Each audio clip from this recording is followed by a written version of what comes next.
Este escultor serbio recorre cada semana cementerios de armas viejas. Revisa cuidadosamente las montañas de cascos, fusiles de asalto y misiles desactivados y elige los mejores según su potencial sonoro.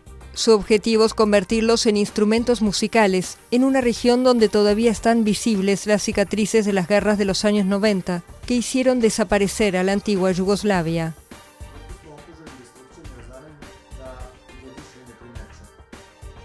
Estamos tan rodeados de destrucción que ya no lo notamos.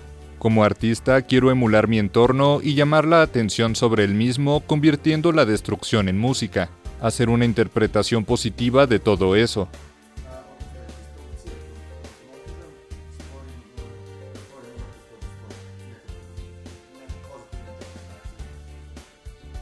Nikola quiere equipar con sus instrumentos a toda una orquesta, que actuaría por los Balcanes con veteranos de guerra entre sus músicos. Por ahora entusiasmó a este veterano, que ya practica riffs con una guitarra de este tipo.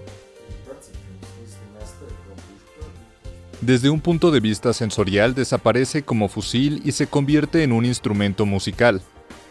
Cuando la tengo en mis manos y la toco, lo único que me importa es estar en sintonía con el instrumento y crear música. El próximo objetivo de Nikola es transformar un tanque en un instrumento de percusión para 5 músicos que recorran la región llevando música en vez de armas.